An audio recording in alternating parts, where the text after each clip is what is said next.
Welcome back to Discovering Disabilities in Dearborn. Today we have a special guest, Mike Esseily. Mike, it's so nice to finally meet you in person. How are you doing? Likewise, thank you so much. It's actually an honor and privilege to be here today. I've actually been following some of your work via social media, and I think the impact you're making on the larger community within Dearborn and even expanding outside of Dearborn has been absolutely phenomenal. So thank you very much for having me. And likewise, very nice to meet you too. Thank you. Thank you for the kind words. Thank you for following us. And honestly, none of this is possible without the work that you do as well. Speaking of which, do you want to tell us a little bit more about what you do? Absolutely. I'm currently the Executive Director of Special Populations for Dearborn Public Schools, and one of my major roles within that role is actually the Special Education Director within Dearborn. So I get the honor and privilege to oversee our special education department. In addition to that, I also work very, very closely with our English Learner department, who's part of that Special Populations umbrella, and Ms. Roselle DeBailey, and also our Adult Education department with Ms. Ioana Garrissey. And our adult education department is very, very unique. We also offer a lot of English learner classes within adult education as well for some of our students who want to pursue their GED and other things as well, and other community real cool enrichment activities. So that's kind of what I do within Dearborn Public Schools. It's great. It's a great honor, great privilege. I get to serve the district that I actually went to. I'm a product of Dearborn Public Schools. Fortson graduate class of 2000, for anyone out there listening from the class of 2000. And we hold our head up high as Fortson grads. I'm not sure if any of you in here are Fortson grads, but I can tell you there's something special about being a Fortson grad. So that's something that's really enshrined in me and really made me able to, in my opinion, be a successful, at least advocating for the community as I have. Well, thank you for all the work that you do. How long have you been in special education? So actually, I've been in teaching since I'd say 2005. 2005 is when I first became a substitute teacher within Dearborn Public Schools. Prior to that, I actually did my student teaching in Dearborn Public Schools at Stout Middle School as a social studies teacher. So one of my very first experiences in 2006 was actually being a long-term substitute teacher for a special education classroom. It was a very unique situation. I had to go in because I believe a teacher was on leave or whatever the situation may be, and I tell you, I fell in love with it. I still remember to this day some of my kiddos that were in that classroom, some of the great experiences that I had, some of the great things that they taught me, actually. And as a young new grad coming right out of the College of Education at Wayne State University, it was one of the more lightning experiences that I had. And ever since then, it was a done deal. I've been in special education since then. I was formally hired in Dearborn Public Schools in 2007 as a special education teacher at Stout Middle School. Here's the funny thing. My undergrad was actually in social studies, a major in social studies and a minor in physical education.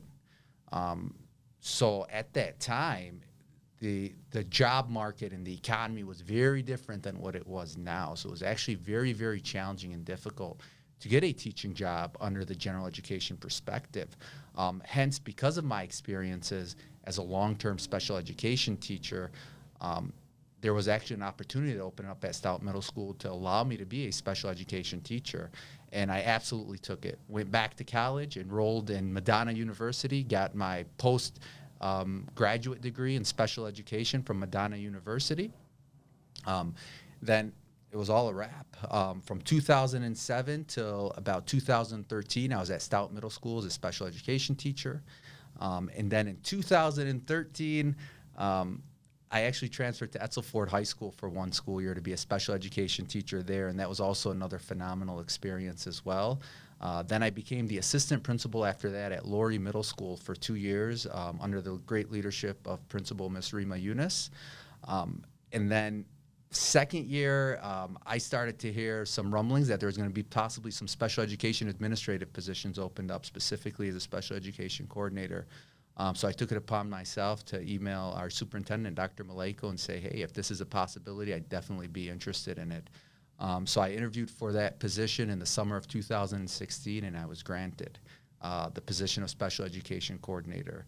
And then after that, things just really, really moved fast. I was in that position for about 11 months when our sitting director at the time found a job in a different district and left. So that kind of left an opportunity. Dr. Maleko asked if I would be the interim special education director. Of course, it would have been an honor to serve the community from that perspective, and it was a challenge that I took. And ever since then, it's kind of been the situation. So since 2017, I've been the special education director in some capacity. The role or the title, the role has always been the same. The title's changed a little bit, but the work's been great. So this is actually going to be the 24-25 school year, which means I'm going into year 8 as a special education administrator, and it's been a truly a blessing. And in my opinion, it's probably, if not the most important, one of the most important roles we do in Dearborn Public Schools. And I always say, my primary function as special education director is to ensure that we're advocating for our students, for all students, but specifically our students with special needs, to ensure that our staff have the resources and the training to make sure we can continue to support our students. Because the way that I look at it, this job is so much bigger than continuing to excel in academics. This job really is, and we'll share some stories hopefully a little bit afterwards, to where not only are we helping our students become better people in the classroom, but we're also helping them become better citizens and more successful, hopefully, outside of the classroom, which in turn helps our families. And that's why this work is so near and dear to me. Right. Yeah, that's a beautiful story. And honestly, your work is amazing. Like, we've read so much about you before the podcast and our communications together as well. You've done a lot of amazing work for the community, and you'll continue to do so, of course. I did kind of want to ask, now that you're entering year 8 almost, what are, have you seen any major changes from the time you started till now? Oh, absolutely. Absolutely. Some of the things that initially that we kind of came into were very, very, very good. And, part of the challenge was just to sustain them, right? In my opinion, we have one of the best models for students with mild disabilities, I felt, with being in a full inclusion really setting. We call it co-teaching or push-in special education instruction. So what that means is what we weren't doing in Dearborn is we weren't pulling students who needed extra support through special education into a different classroom for a majority of us students. Instead, we were bringing the services to the students in the classroom. And I can't tell you how much that does for an individual, for a student, as far as confidence, as far as just academic expectations and things along those lines. And we were getting some early success. And me as kind of a product of the co-teaching establishment, being a teacher who was a co-teacher, and in my opinion, a leader who was in the co-teaching environment, I think it was a challenge to ensure that we sustained that. So what we did was we took that one step further, and we developed a specially designed instruction manual. And really what my goal was to ensure that our teachers, when they were in a classroom, that we truly understood what our students needed. And within that manual, it really kind of went through the different disability areas, the different both cognitive and academic testing areas that we provide for our specific students, what it meant, and what are some good accommodations or modifications you can provide for them within the classroom. We also wanted to change kind of the co-teaching philosophy that we wanted to see a lot of small group instruction, a lot of specially designed instruction within the classroom, because it's kind of a science, right? You want to continue to work on grade level expectations for our students. You want to continue to have them grow in the general education perspective, but you also want to make sure that we're addressing their deficit areas within the classroom with specially designed instruction. So that science is something that we continue to maintain from our great predecessors, but we also wanted to involve and make sure that we continued to grow. In the areas of mental health, I believe when I became first the special education director, we had a little bit over maybe 30 social workers or so, or right around 30 social workers in entire school districts. We had some social workers who were split between 2 to 3 buildings. Well, thankfully, with the support of our great Board of Education and our superintendent, Dr. Maleko, we're actually going into this school year with 60 school social workers, which is probably the most of any district around our area. We guarantee that we're going to have one full-time social worker in each and every single student. I'll tell you, some schools have multiple social workers. We have one school that has 4 school social workers, just depending on the needs and what students what students have. So behavioral health has been really, really, really a primary focus, in addition to mental health and different things that we've done there. During, under the leadership of special education over the last few years, we've introduced different initiatives like trauma-informed instruction. We knew that post-pandemic, a lot of our students were going to be dealing with trauma.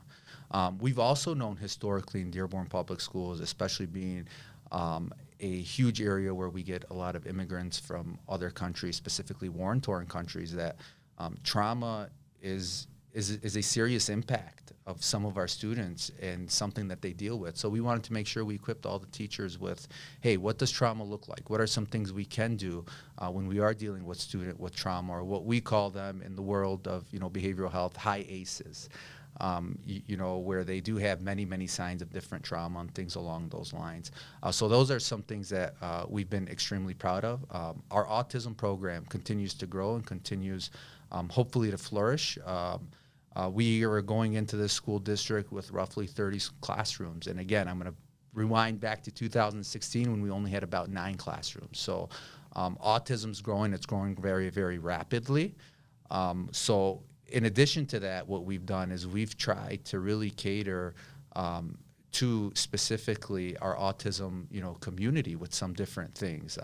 For example, we're probably one of the very few districts to where we did hire board-certified behavioral analysts, or BCBAs. And we did that not to provide ABA therapy in the school, but really to kind of pull in on some of that expertise, to ensure we can support our students so they can continue to be successful with some of the different things we do. We've also, some members of our special education department within the last few years have also been highlighted at Wayne County RESA with the wraparound process that we've actually established. And basically what the wraparound process is we want anyone who works with a child with disability who may be having challenges on a table when we meet and we talk about, specific child study teams, their behavior intervention plans, and how we can make them successful. And what we try to do is we try to align private practice with school practice with home. And when you do that right, you do see expedited growth, but you also see the child winning, the family winning, everybody winning. And we've had many, many success stories with some of those practices as well. We'll get to the success stories in just a second, but yeah. I do want to ask you, so like with all of the programs and initiatives that you're implementing, are there any challenges in that process, and what are some of those challenges? Absolutely. Just the sheer size of Dearborn Public Schools. Dearborn Public Schools has over 2,900 employees. I believe we're roughly at about 37 different schools. So whenever you're implementing any type of initiative, you have typically the train-the-trainer model, and it's spread very wide and very vast. So systematically getting everybody on the same page, ensuring that everybody understands some of these things, could be a challenge at times, just for sheer size. But with that being said, we have great leaders in buildings. We have great leaders, obviously, at the district level to try to make some of those things work and happen. Also, whenever you introduce a philosophy or a type of way to think or things along those lines, you could be challenged. You could be challenged by some people who just feel their way is better, or, I don't want to change, And it's not necessarily that we're resistant to change, we're uncomfortable with change. And I think as human nature sometimes, when we're comfortable, we want to stay comfortable. So it's really looking outside the box, looking at really what we can do to continue to evolve and continue to provide initiatives and innovative ways to meet the needs of our community. And in that process, do you communicate with parents and caregivers, or is it more so like the schools get together and someone maybe notice something that's lacking or that needs attention, and then you discuss it? Yeah. So basically, I'll tell you, within special education, parents play a crucial role. Parents are active members of what we call our IEP teams. So whenever we have an individualized educational plan, every single child with special education has an individualized educational plan. The parent is part of those meetings, and we want the parent involved in some decision making. Outside of that, we do have parent advisory committee representatives to Wayne County RESA. Ms. Johanna Bazzi and Ms. Angela Cater are currently our PAC representatives. And I try to meet with them as frequently as often just to provide them some insight about some of our initiatives. We also have parent meetings. Within our parent meetings, we also focus on different things along the lines of, parent training with some specific things. Like, for example, I'll tell you the last few years, one of the primary trainings we've had is we want to train parents on the individualized educational process, the IEP process, what every single thing means within that IEP. And we want to urge them to ask questions about their child's progress, and things along those lines. I will tell you, as a district level, we do have a professional development committee, which includes parents, staff, and all really community stakeholders, where we're taking some of their input as well as we design some of these professional development educations and these different initiatives. Nice. Okay. Yeah. So, by the way, one more thing too, I forgot ahead. to mention. We're actually one of the few districts also, if not the only district, who has a special education PTA, which is actually a great thing. Now, not only are we using it obviously to raise funds, to do different great initiatives for our students with special needs, but we also use it for that avenue as well, to hear from our community, to hear from our stakeholders. I have a rule and a philosophy. If something's not going right, or in your perspective it's not going right, I can't read minds. I need you to tell me. In fact, I cherish that. I want that to happen because it's the only way I can improve, and it's the only way that I know within our department whether we can change things or do things better or not. I agree. I think communication is important, like in anything, right? Especially something like this where, like you said, you can't read parents' minds, you can't read people's minds. Like, you need them to communicate what's going on. Like, nobody's going to know their child more than the parent, right? So, yeah, definitely communication is extremely important, and I'm very happy to hear that Dearborn, absolutely, shout out to Dearborn, is the only city with the PTA. Right. Awesome. Okay. What I was gonna ask, so you mentioned how like you're trying to, or you have gotten parents to like be as involved as possible in the IEP process. Was there any like pushback before that by parents? Did you notice any hesitation from parents to want an IEP for their child to get evaluated before, having this initiative where like you teach them actually what an IEP is and everything within an IEP? So actually, there's legalities behind that. Every district actually is governed by IDEA, the Individuals with Disabilities Educational Act, and in Michigan, they actually make rules derived from IDEA, which is the Michigan Administrative Rules for Special Education. Within those rules, you have child find, where actually as a local district, it is our responsibility to seek, find, and locate students with special needs and provide them services when applicable. So we have a plethora of ways to do that. Sometimes it's our own staff, after many interventions through what we call the MTSS process or an intervention process, say, hey, the student possibly needs more. So that can trigger a special education evaluation. Sometimes we have parents who request, special education evaluations as well. So we want to make sure that we're providing any type of service necessary for our community and our children. So I always tell parents this, some of our parents who are most active, most involved, I actually thank them.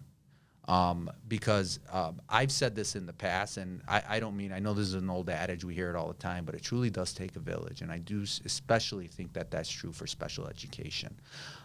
We need parents to be aware of the disability. We need parents to be aware of the different services. We need parents, just like we are, to be their best advocates and to be fierce advocates. We appreciate that because the reality is when we're all on the same page, ultimately the goal is to ensure that the child could produce the best quality of life they can, right? So if we're all on the same page, meaning school, home, everywhere else, I think the child ultimately wins, like I kind of said a little bit previously. So that's kind of the perspective. If I had a magic wand and were to fix things, do I wish all nearly of our 2,000 students, their families were always actively involved? Absolutely. Although I understand life gets in the way sometimes. I will tell you, we really don't have a huge issue to where we're having IEPs and parents don't show up. I don't have that data off the top of my head, but if I were to guess, 90 to 95% of our parents are at these IEP team meetings. meetings. They are there, being members of the IEP team and also advocating for their child. Do you ever run into like language barrier problems? Absolutely. Obviously Dearborn, I grew up in a home where English was a second language, right? I grew up in the home speaking Arabic as a young child, right? Just like many of our families and community members here in Dearborn. Now I speak Arabic whenever I'm in a meeting, so it's great, but I don't know if I'm as fluent. It is as good to be a translator. So we do have a plethora of translators within Dearborn Public Schools, and right on that IEP, actually, if you do need a translator, there's a section right in there that if you do need a translator, we provide one. But whether that box is marked or not, we're always very, very careful and cautious to ensure that we do have translators so parents truly do understand what the IEP means and things along those lines. Nice. Okay. All right. Wow, that's a lot of great information. Yeah. I just wanted to go back to the note about quality of life. So when we think of students, right, every school is different. I know the district is all encompassing, but every school is different. Have you noticed, or do you have any personal stories of initiatives within the schools for students with disabilities? Yeah. So there's a couple things that have resonated to me more so than anything. One time when I was at an event, I believe there was a community event going on or whatnot, and it was with a special needs parent. And he came up to me and he said something along those lines, and it was actually a community event that they asked Dearborn Public Schools to actually be at. We had a table, just for parents to ask questions. We also had different activities. And the parent came up to me and said, "Thank you." And when I looked and I said, "Why thank you?" "Well, I went to this event last week, and, my son, part of his disability, some of these behaviors started coming out, so on and so forth. And people kept giving me weird looks, and I spent like $50 on a wristband or whatever the situation is, and I left after about 25 minutes.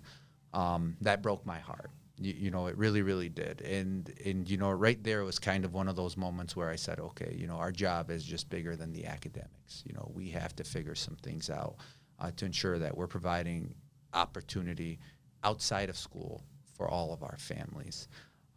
So from there, what we did was we really started partnering with different local organizations. Also on our own, we do have Adaptive Field Day, where every May, students within our special needs classrooms, more so of our students with moderate to severe disabilities, come out. There's a ton of activities at the Etzel Ford football field, baseball. They have a little pool for them. There's characters sometimes. I know one year we had the Frozen characters and things along those lines. So those are some of the good things that we do. We're also right now currently seeking unified sports, which, a lot of people may look at it like Special Olympics, to where we want our neurotypical general education students with our special education students actively involved in different sports and things. I know there's great organizations like Dream Dearborn, right?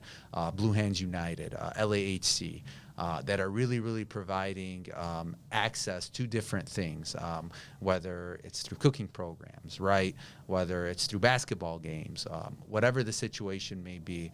And those are some things that we really, really want to expand. So, for me, from my perspective, and something that I tell my team all the time is, our job is so crucial and so important, right? When we do things the right way, when we do things to help students, it really, really helps families. What I am going to tell you right now is I'm extremely proud of the Dearborn community.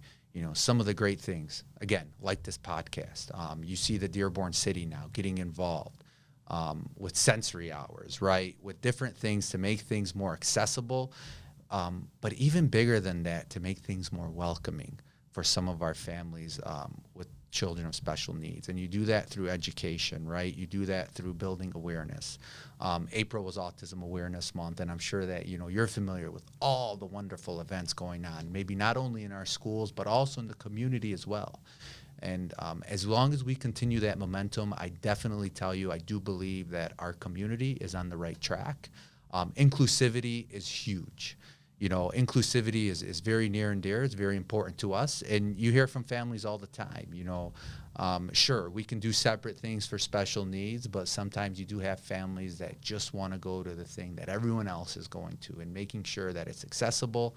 I'll tell you this, within Dearborn, last summer it was great because they had I think a couple hours, I believe, on Friday morning at the homecoming festival there I got to visit, just for our special needs community. And those are some of the things that I think will continue to make us grow, continue to make us better as a community, and hopefully continue to empower our families who do have children with special needs. I believe it was last year was the second year in a row. Okay. I think that they did that 2 Great. hours early on Friday. Yeah. That was nice. I when I found out about that, I was like, wow, I can't believe this is happening. Yeah. It's a good thing, but like it wasn't something that we used to see. And I'll tell you, it's advocacy, right? It's raising awareness, and it's groups like this, groups like Blue Hands United, groups like LAHC, groups like Access that continue to advocate and provide access for our families and our community. And that's what makes Dearborn so wonderful, and honestly, Dearborn one of the best places to be. Agreed, 100%. Hey, everyone. Thank you for listening. We hope you're enjoying the podcast so far. If you or someone you know would be interested in being a guest on the podcast, or if you have any feedback, please feel free to reach out to us on Instagram at DreamDearborn, or on our website at dreamdearborn.org, or on our email at disabilitiesproject@umich.edu. Thank you. Do you have any stories, or have you seen any situations where the students themselves with disabilities are leaders? Like, for example, maybe they run their own club at school, or they give a presentation at a school. Have you seen any of those situations? Yeah. So I'm going to share a few stories with you right now, maybe 2 to 3. First and foremost, something that I believe, and we're telling staff this all the time, is high expectations are non-negotiable.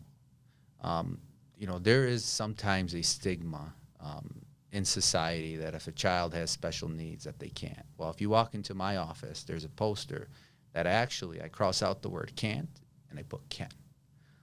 We have to believe in people, and we have to ensure that people believe in themselves.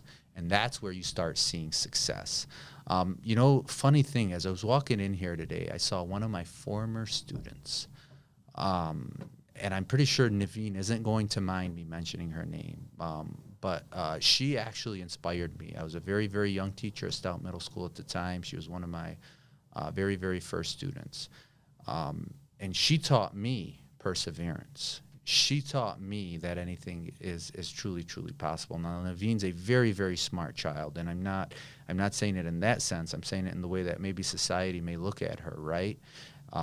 And we have to eradicate those biases. Well, Naveen today is a graduate of Madonna University. She's part of wonderful local organizations. I know she's an active member of HYPE. And those are the great things. Another story I could tell you about is, actually my very, very first year as special education director, we had a student who actually was at a day treatment for students with very severe emotional impairments. In fact, it was a point to where the student was 5-on-1, 5 adults to 1 child for maybe only 20 minutes a day. So that district called Dearborn Public Schools and said, hey, he's your student. We're trying all these interventions. Unfortunately, we're not successful. That's fine. We took him back. We developed a plan with his family, with his private therapist, with school. There was a lot of struggle that went on. But I can tell you that this plan with Dearborn Public Schools started when he was in the 5th grade. I believe he's a junior now. Last year, his teacher emailed me asking me if we can get a paraprofessional so he can be on the swim team. Those are the success stories that hopefully we want to continue to pride ourselves on. In addition to that, in November, we had an outstanding event was one of the restaurants in West Dearborn. My goodness, the Great Commoner. It was at the Great Commoner. Outstanding event where we had special needs people come and speak about all the success stories that they have right now.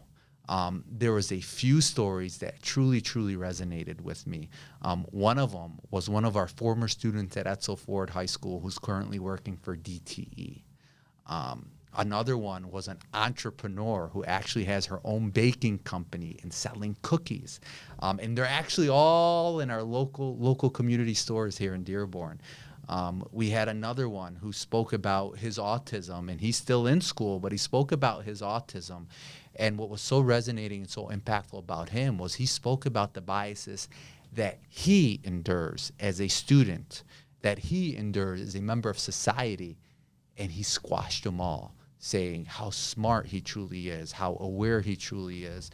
And those are the beautiful things to me that make this work so valuable and so important, so we can continue to advocate and continue to have more and more success stories. There's many stories that we can continue to talk about where people are defining success in their own terms and truly making an impact on society, which is great. I think it's so important for people with disabilities to have a voice and to be able to share those stories. So shout out to the great commenter. Yeah. And honestly, shout out to our city, of course. Again, this is not possible without the city of Dearborn being so closely knit, coming together, and the work that you do, of course. So thank you again. I did also want to ask about, so we've heard the success stories, right? And I'm sure there are plenty more, and I hope they keep coming. You know, it's wonderful.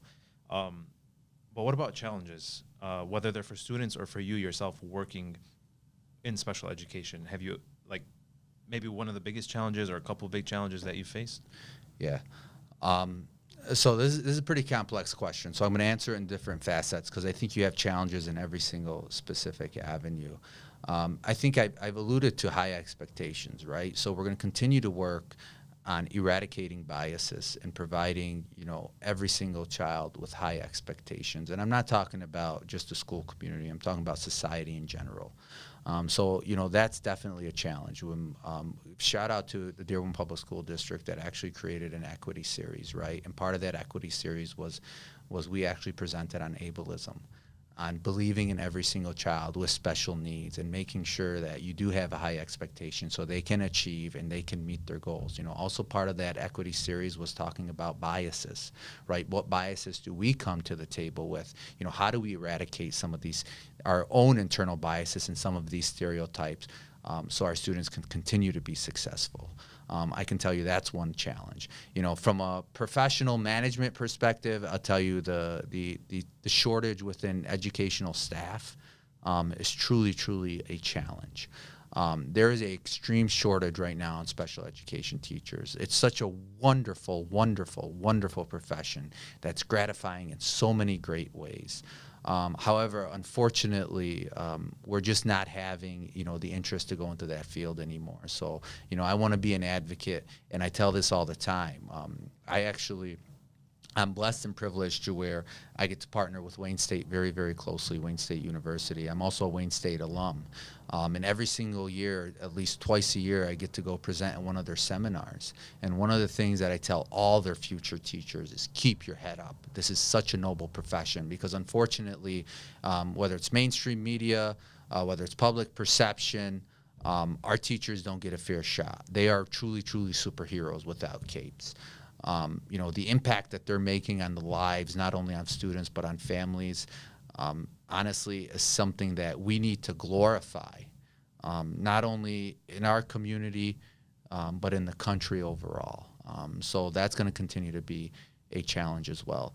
Personally, unfortunately, within special education, we do have to work with many students who are medically fragile. I'll tell you, the worst nights, the worst days of my life is when, you find out that a student who is medically fragile unfortunately passed away. The grief the family has to go through, the grief that our staff have to go through. Those are extremely challenging situations we're put in. And God bless our staff who work with them every single day to try to give them the best quality of life they have while they're here. So, those are just some different things that, I kind of think about as far as what resonate with me when I think of specific challenges in different avenues. And go ahead. Yeah. In addition to that, although I don't know how prevalent this is, it's there. It's stigma, right? Stigma sometimes from our families, whether it's the stigma of getting, some of the supports with mental health that they need, whether it's the stigma of special education. Now, I will tell you this, that we don't go through that as often, at least with special education, when we're talking to families saying, hey, we do think that, your child needs to be evaluated for special education. I'll tell you 95% of the time they're receptive to that. Sometimes they're not, and a lot of it is because of the stigma.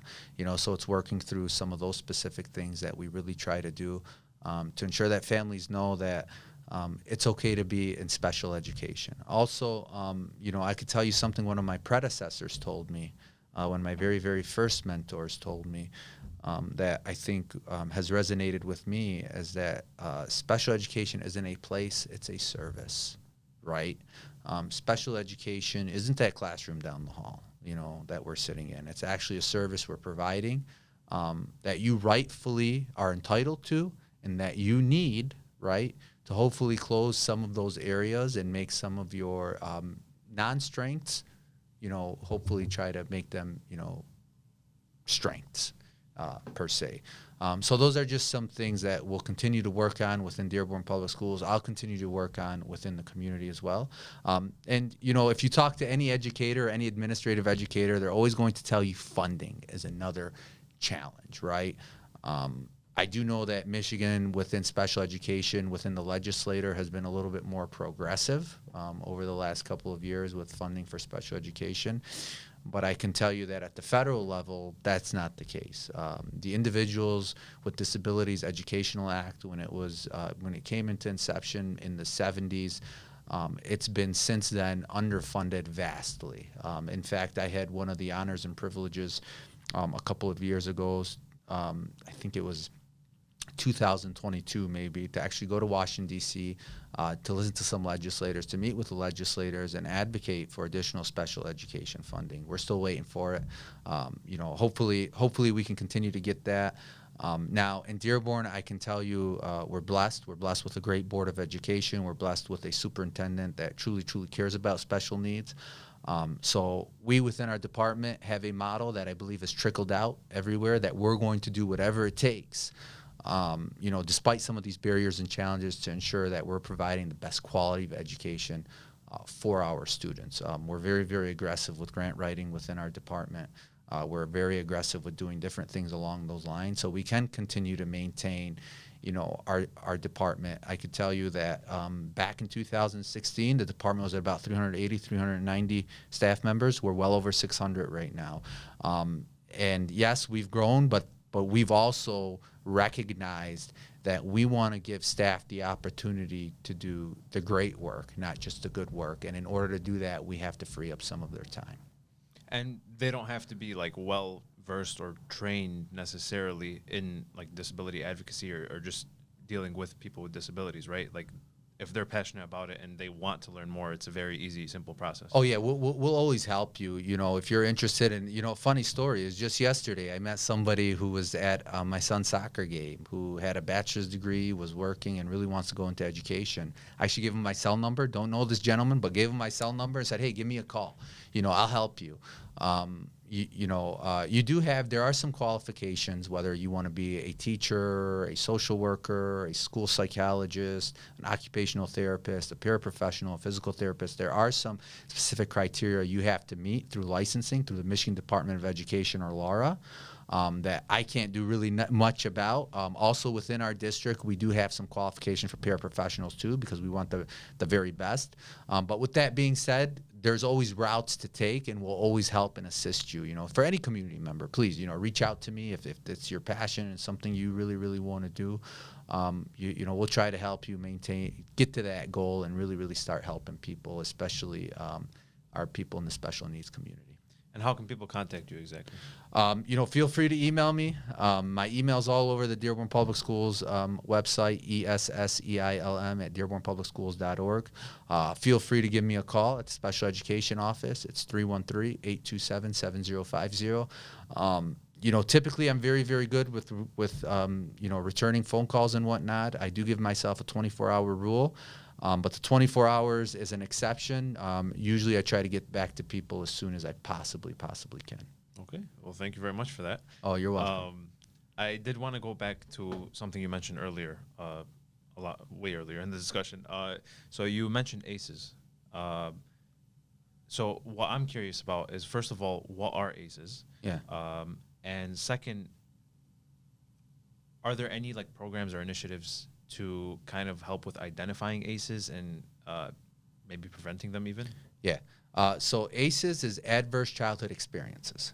So basically, there are rater scales that some of our social workers and psychologists do have access to, where if they're feeling like, hey, there's a child that's maybe presenting some behaviors, or just a child that's withdrawn, that we can give them some of those screeners and whatnot. And basically, what it does, it just compiles a score of different types of trauma that you've possibly gone through as a youngster or through your life. For example, did you have the death of a parent? For example, were you in an abusive household? Were you in a household where there was substance abuse? Were you personally going through a very, very serious challenge? Were you very, very sick, or things along those lines? And based on that score, that'll kind of tell us if the child has some trauma, basically, is what it is. Like I said, we really amped up our school social work. So, if we do feel like a specific child is going through any of these ACEs, or who has any mental health challenge, or whatever the situation may be, or behavioral challenge, we do want to make sure that we're providing them the social work. Now, things about schools and some myths is we do provide behavioral health, but not mental health.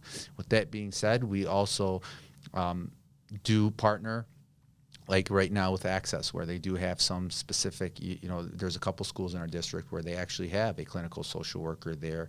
And really what that is we always get parent consent. We always follow the right process and what rule, but it's accessibility, right? Accessibility to that support right in our schools. We also have access to an organization called Care Solace. And basically Care Solace, really what they are is they're an intermediate between school and mental health access. So if a parent gives us if they give us permission to seek out Care Solace for their child, Care Solace will contact this parent. And the great thing about Care Solace is, because of the extreme mental health shortage that's out there, they do promise at least the first visit within 30 days, which honestly right now, I'm not sure if you're aware with what's going on in mental health, but sometimes our parents are being told they have to wait 60 to 90 days just for a visit. In addition to that, they do a survey of the parents.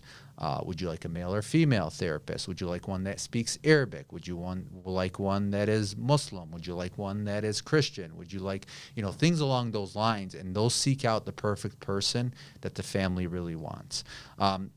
So in addition to, I know I've mentioned, the 60 school social workers, social emotional learning. One of the great things right now, every single school has to have an improvement plan. It is now called the MyKit process.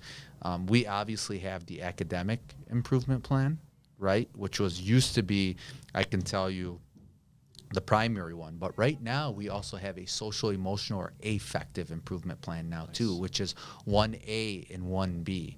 And it talks about the great social, emotional initiatives that we're really trying to grow within our school district, whether it's restorative practices. I'll tell you, and this stuff didn't just start, it wasn't only reactive to, obviously the pandemic and things along those lines. This started a while ago. When I first started in special education administration, we really took the lead on restorative practices. We actually trained 10 people within the district to be trainers of restorative practices. And basically what restorative practices is it's building a community and really developing, hopefully, empathy and inclusion within the community. We want every single child that walks into one of our schools to really feel like they belong. So part of that also is we're looking at ways for children to really understand what some of their actions mean and how they harm people through empathy and whatnot. And we have what we call restorative circles sometimes, to where actually the perpetrator and the victim, they obviously have to agree to do something along this line, are in a circle together. And the victim gets to tell the perpetrator how they made them feel. And you know what? Sometimes the victim could be a school teacher, right? Because, sometimes our kiddos will make mistakes and they'll do some things maybe to impact the education process within the school setting that impacts the teacher. So that's been very, very powerful as well. There are other avenues too that we continue to look at. I know some of our schools are Leader in Me schools, and they use the Covey habits. I know it's like the 7 habits of highly effective people. Well, Covey also has, I believe, the 7 habit. And I don't know if it's 7. It may be more. It may be less habits of highly effective children. We have some schools that have implemented Leader in Me. Second Step is also a program that we're using from a social emotional perspective for some of our younger students as well, to teach them kindness, to teach them how to be polite, and things along those lines. So there's a lot going on. I think it's a fine line between being, the proactive and the reactive piece as well, right? I think the more you're proactive, hopefully the less reactive you have to be, but we have to make sure that we're planning for both. Right, always prepared. So we've talked a lot about Dearborn and our community and Dearborn Public Schools, but do you work with other districts outside of Dearborn? And if not, do you have any words of encouragement or motivation for those districts to kind of implement certain initiatives and programs for students with disabilities? Because we're so large and we are recipients of Act 18 funds, we do work very closely with Dearborn Heights District 7 to where when they have a moderate to severe special needs child, they may be placed within our district. We've also worked with other districts as well who maybe don't offer the specific supports that we offer within Dearborn, so they can attend our school system and get some of these supports and whatnot. But I can tell you that our programs are probably filled with 95% Dearborn resident students because we are so large. Words of encouragement for any other district, if there's something that I'm very proud of within Dearborn Public Schools, make sure special education is on the front. Make sure it's on the forefront of every single conversation. Dr. Maleko, I have to be blessed because about 4 to 5 years ago, he did make me part of the executive cabinet, which is the highest cabinet level in the Dearborn Public School system. And what's so important for that is special education always has a voice when there's crucial decisions to be made that impact the entire district. And as a result, I do believe it's really helped the quality of services we have. And like I mentioned, our department continues to grow and things along those lines. So, the biggest thing is build relationships with your community, build relationships with your family. Understand your family. Seek first to understand. Sometimes we're so worried about procedural things, right? We're worried about compliance. In my opinion, compliance is a low bar. Worry about the people that you serve. Learn about them as an individual, learn about their families, learn about their history. And try to help them. This job is so, we teach reading and math, sure, right. That's one part of our job, especially in special education. Another part of our job is truly service and truly trying to make a quality of life, in my opinion, for not only our community, but most importantly, the families that we serve. Very well said. And that's really the way that I lead, and I tell parents this, the second that I don't believe that anymore is the second that I won't be sitting at this chair any longer. Which will be never. Well, as long as the community will have it, hopefully. I'm very happy. It's a dream job for me, believe me. Okay, so we touched on this a little bit earlier, but regarding stigmatization around parents and enrolling their kids in special education, how has that changed over the years since you started till now? And what are some ways to combat that stigmatization? Yeah, it's definitely there. If I was going to tell you right now that in Dearborn we don't deal with the stigma or we don't deal with families, I guess feeling insecure about special education or feeling a specific way that, no, this isn't my child, or no, I don't want the community to know this about my child. We do deal with that from time to time. How prevalent is it?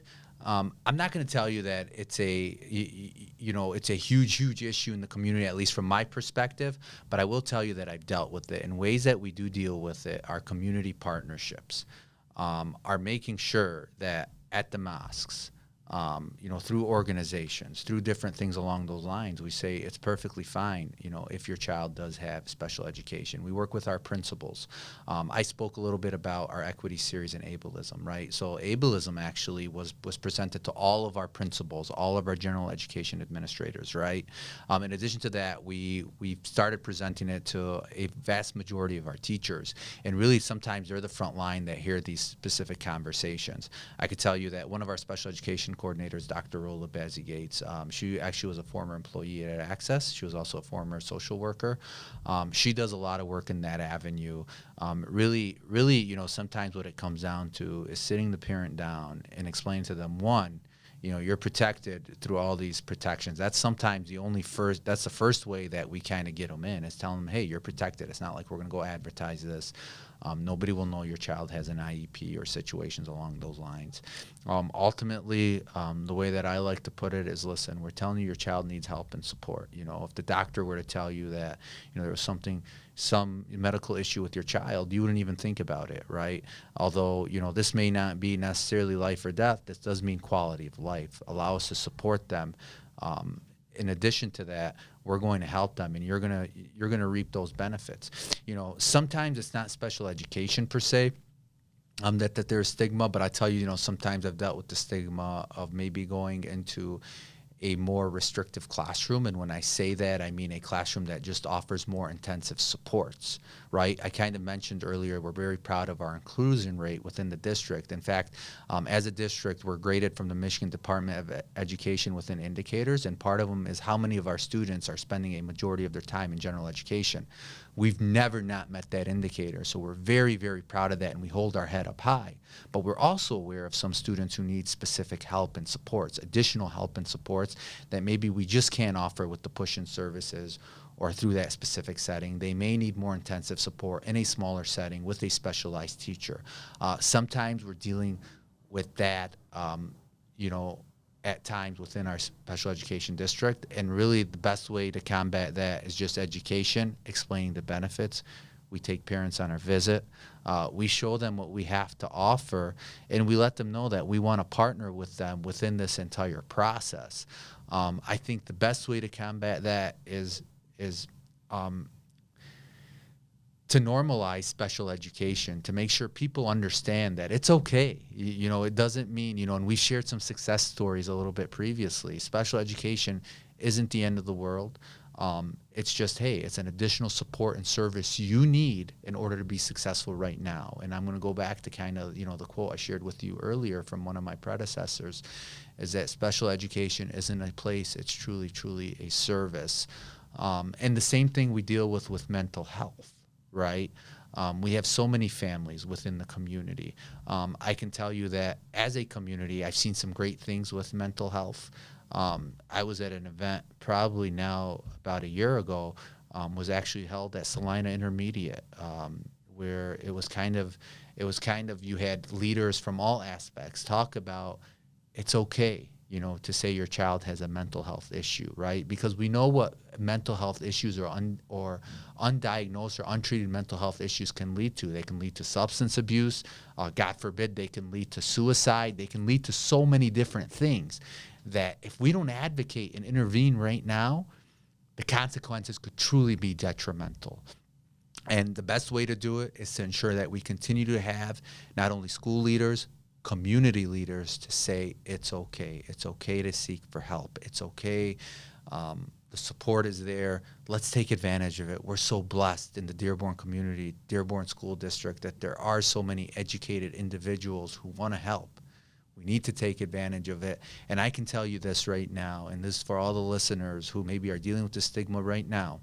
I'm willing to bet there's not one family in this community that doesn't deal with some sort of whether special needs or mental health issue within their own family. Okay, you're not alone. There are more people sometimes that need the support than that don't. So please, seek it out, because the consequences are just too heavy not to get that help that's already there and out there right now. You're absolutely right, and I'm in no way comparing any of these situations, but I just want to add that if someone needs help with their schoolwork, for example, maybe they seek a tutor or some after school hours with their teacher, right? Someone needs even a coach. If someone's on a team, a coach will assist them in learning the game and learning how to improve, right? So like support doesn't, I don't like how it's stigmatized in one area, right? And it's like people are okay with it in a different area, but it's a real thing, right? Yeah. And again, I'm not comparing these scenarios and situations, but I think we just have to be more comfortable and cognizant that support in and of itself is like anywhere we go. Nobody's born just knowing everything, right? Absolutely. They learn and they get that support their whole lives as they grow. So yeah, if like you said, if anyone needs mental health support, if anyone needs support with whatever they're doing, seek that support. It's available, and if it is, I think it's an important resource to utilize. Yeah. In addition to that, for the people you're worried about criticizing you or talking down to your family because you're getting some of this support and whatnot, they're the most insecure people, to be honest with you. So, something I want to make sure is don't worry what people think. Worry about you, worry about the betterment of yourself and your family, and continue to move forward. And I'll tell you, there's less people like that than there are people who are going to be supportive, want you to get the help, and want you to do, the right thing. So I agree with everything you said. Very, very well said, too. And any way we can help, we do. I'll tell you that during the pandemic, a group of social workers and psychologists actually came to me, and they were extremely concerned of what isolation can do to children, to families. So that's when we actually opened up our social emotional hotline in Dearborn Public Schools. And it's still going on today. It's still my signature line of my email. It's still posted all over our Dearborn Public Schools website. And basically what that is, a completely anonymous line to where if you call and you're having, a hard time or need to talk something through, we route it right to a counselor, psychologist, or school social worker, and they'll get in contact with you. And we open it up. But unfortunately, I feel we're not utilizing, some of these supports as often as I would like them to be utilized, but it's there. We want to help people. We want to help the community. How are people made aware that this hotline is available? Yeah, so I can tell you, during COVID, we made sure to blast it so often, within our school district and whatnot. It is also on the website as well, and we will continue to kind of raise awareness, whether it's through our social media feeds, about the specific hotline. Okay, wow, tons of amazing initiatives and just services offered and brought to life by Mike and his team. Wonderful job. Again, thank you so much. We touched on quality of life a lot. Just want to plug this in. We have a quality of life survey for adolescents and children with disabilities, specifically intellectual disabilities, aged 5 to 17. Check out the website. You can, you can take the survey from our website, dreamdearborn.org. It's also on our social media as well. It's also on our special education Instagram page too. It's pinned there. Please, take it. Feel free to take your time. I know the survey results are complete. They're 100% anonymous. Yes. And they're really, really just used to try to better overall our community, our areas, how we can improve services, and like you said, quality of life for families with special needs, children or people. Thank you. Thank you very much. You're welcome. I want to ask you about your life now. So outside of work, outside of special needs, what do you do? How do you wind or unwind or wind? How do you unwind? How do you kick back, relax? What does your life consist of? Yeah. What do you do? So I'm blessed. I have a wonderful wife, Jacqueline, and 4 amazing children, Abraham, Zainab, Nora, and Adam. So I'd be lying to you if I don't tell you that a lot of my free time is spent with them.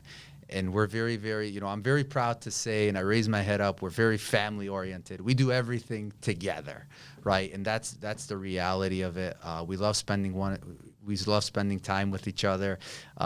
My boys are great WWE fans, so we're watching WWE from time to time.